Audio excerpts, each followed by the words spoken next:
Tēnā koutou katoa, no mai, and welcome to the live stream of a kōrero with local body candidates for the 2022 Ōpōtiki Local Body Elections. My name is Ivor Jones, and my family and I have been residents of Ōpōtiki since we moved here from Rotorua in 2011. As a resident that will be voting in this year's elections on the 8th of October 2022, I was interested in asking the mayoral and council candidates if they would have a kōrero with me about who they are and why they have applied for the positions they have. I work in the digital media field, and the intention of this cast is to raise the awareness of the Ōpōtiki community in terms of the characteristics and qualities of those people who are seeking to serve the community. I have spoken directly to several candidates about this idea, and a number are supportive, including today's guest, current Councillor Shona Browne. Tēnā koe, Shona. Hi, Ivor. A YouTube channel exists that will hold the videos of our conversations so they can be referenced in the future. All candidates receive the same 10 questions upon which our kōrero is based, which should be around 15 to 30 minutes in length. And I hope that you find it of value and are able to share it around so that people understand who they're voting for. I would like to welcome Shona Browne. Shona is standing for the position of councillor for the 5th term in the Ōpōtiki Board.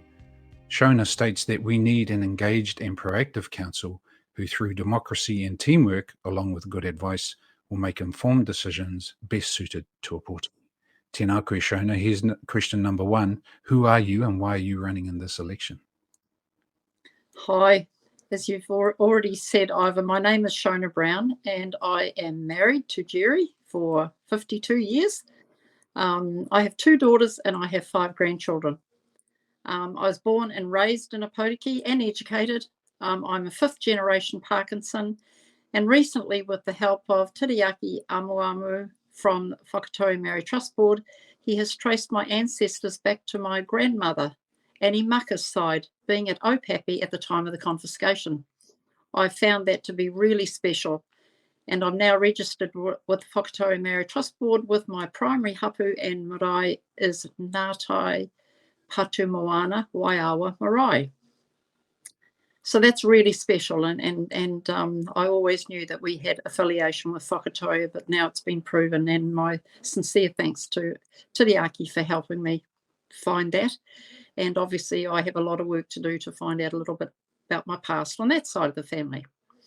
Anyway, I've been in Ōpōtiki all of my life, and I've seen the good days, and I'm keen to see Ōpōtiki get back to those good old days that they once were. I'm very well grounded and have belonged to many service clubs most of my adult life. If re-elected, this will be my 5th term on council, and I'm very proud to run again, as things are finally starting to turn around, although there is still work to do. Ōpōtiki wasn't built in a day, and I do foresee one day in the not too distant future, it'll be back to the vibrant town I once knew once more. I do this not only for my generation, but for my children, my grandchildren, and all the generations to follow me when obviously I'm no longer around. I bring a lot of experience to the council table, although unfortunately this past term my skills have not been utilised as I would have hoped. But I'm very passionate about my town and see myself not only talking the talk, but walking the walk. Excellent, Shona. Thank you very much. Is that enough for me? You've touched upon a few of the themes which we'll cover, but question number 2, what do you see as the biggest challenge facing your community of Ōpōtiki? The biggest challenge, I won't use the acronyms because they're annoying to work out. I don't know if it's just my age group, but I think you spend half the time mentioning acronyms and the other half of the time trying to figure out what they mean. The biggest challenges I see going forward for our town is the 3 waters reform, the local government reform, climate change, and changes to the Resource Management Act. And these reforms are all driven by central government. Legislation is mind-blowing and very restricting, and I believe these combined challenges are all coming our way far too quickly, and the devil will be in the detail. So it's a case of wait and see what's going to be coming towards us very soon. Excellent, Shona. Thank you for highlighting those key things. Would you like to continue? I think those are the big things, Ivor. The other things the other things are like the ongoing business of repairs and maintenance for the town and what have you is all business as usual. But it's these big ones coming our way that I think are our challenges going forward. So it is a case of wait and see, and let's hope we can manoeuvre our way forward with not too much cost to the ratepayer. There's a lot of people struggling in this town, and I totally get that. But whatever we do, we have to make sure that it is affordable because we want to keep our people here. We don't want to send them away somewhere else. We want to keep them. So those are the big Excellent. challenges that are coming our way, in my opinion.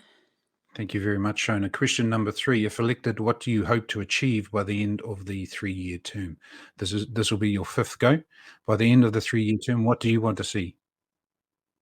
Crikey, my 5 years, it feels like I would have been here forever, but I do feel in that time that not we, but we as a council and as a community have achieved a lot.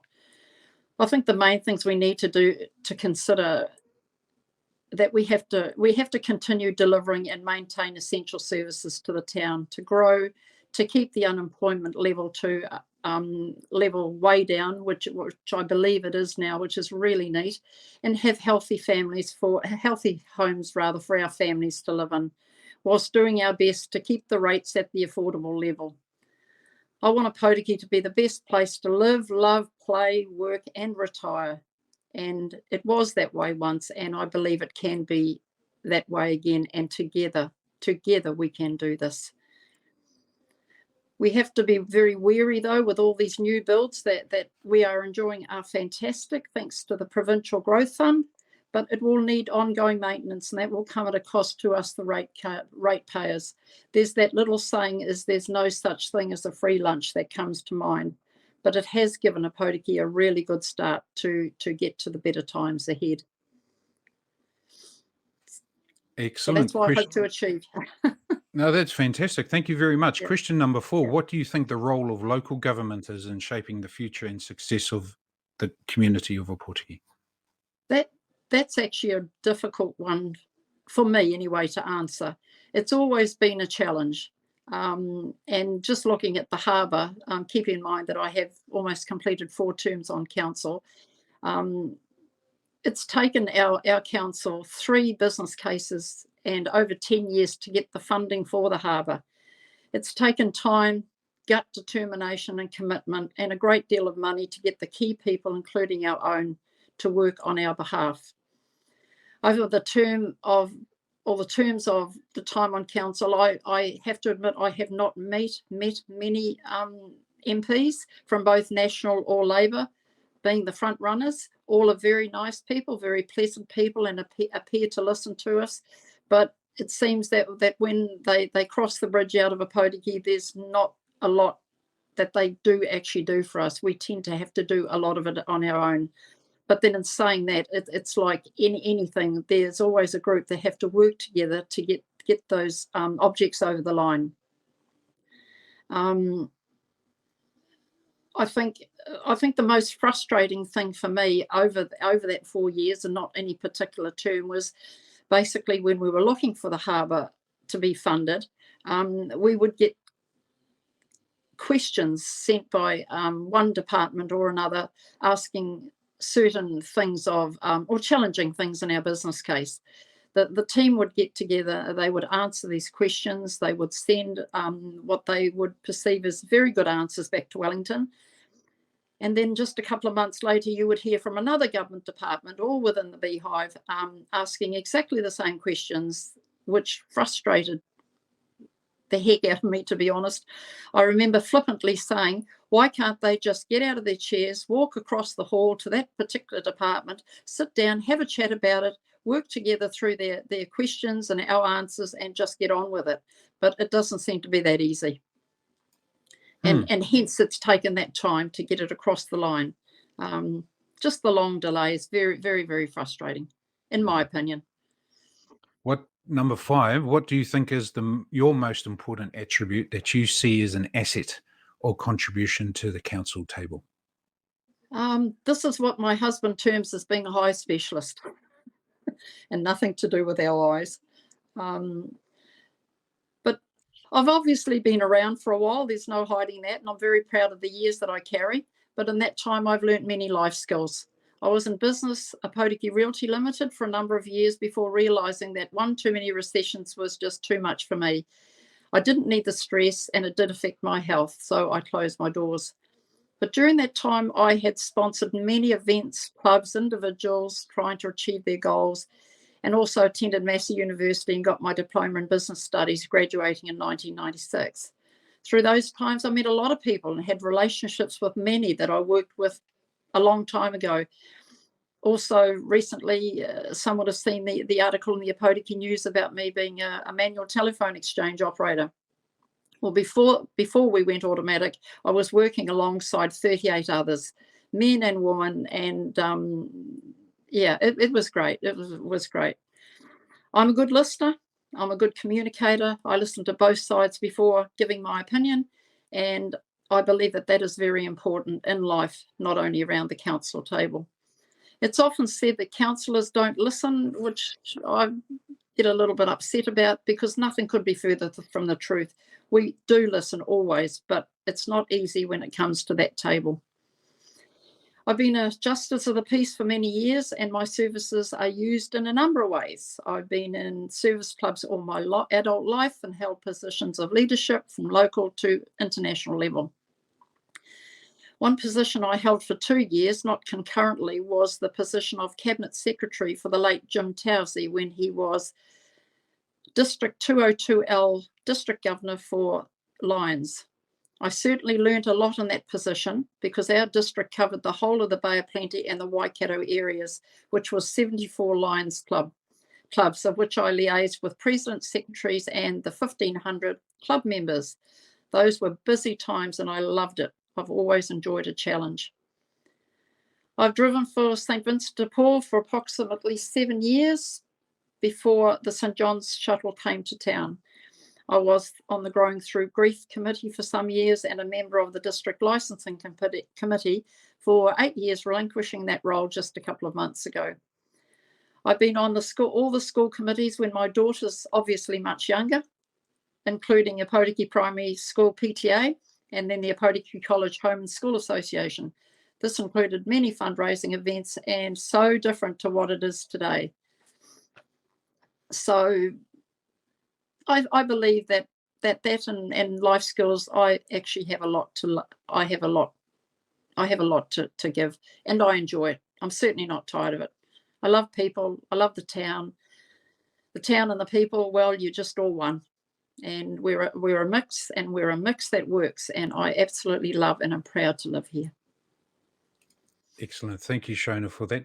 This is where I segue into some information sharing with our viewers.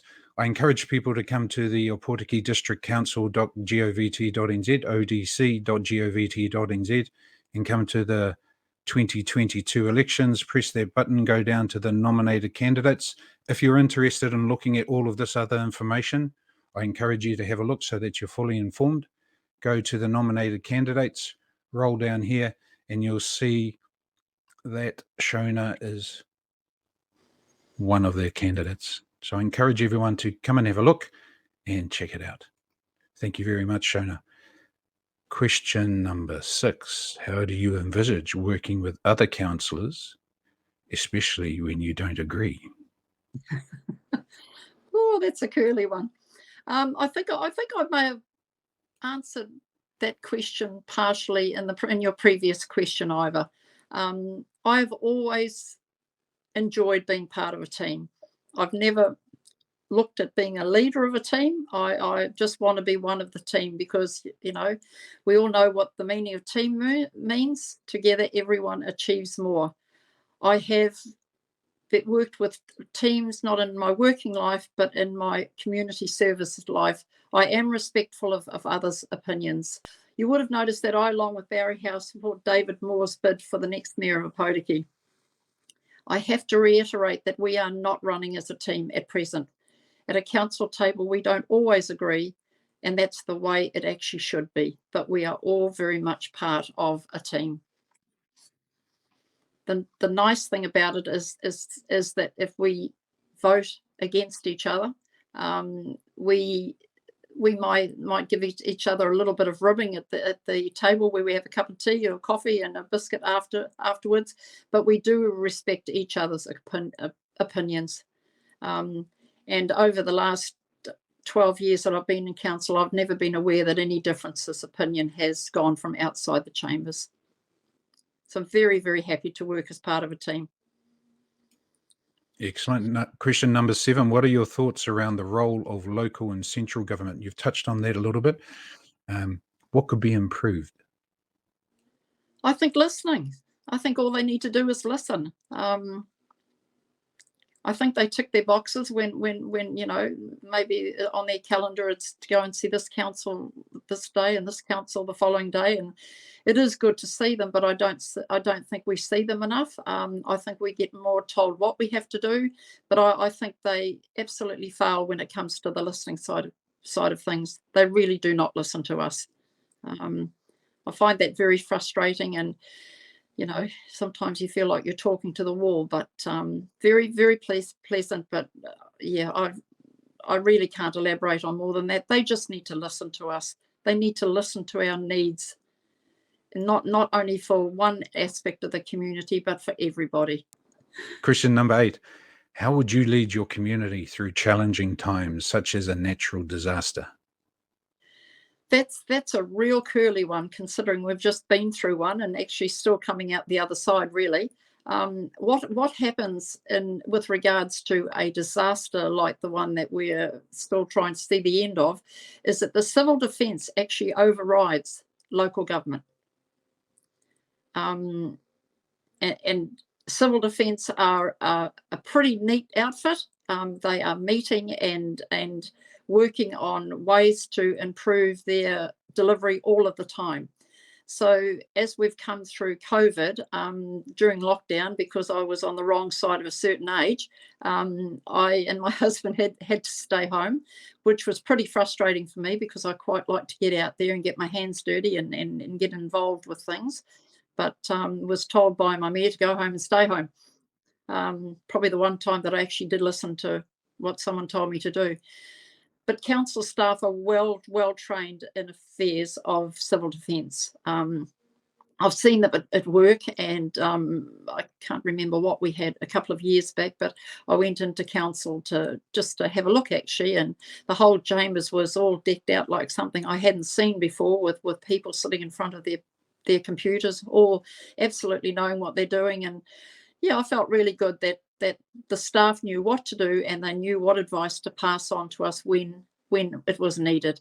But it has to be noted that in a case like COVID-19, that comes under civil defence, and we pretty much have to do what they say. Excellent. Thank you for pointing that out. There's been a range of responses in terms of this particular question. Some councillors aren't quite sure on their particular role.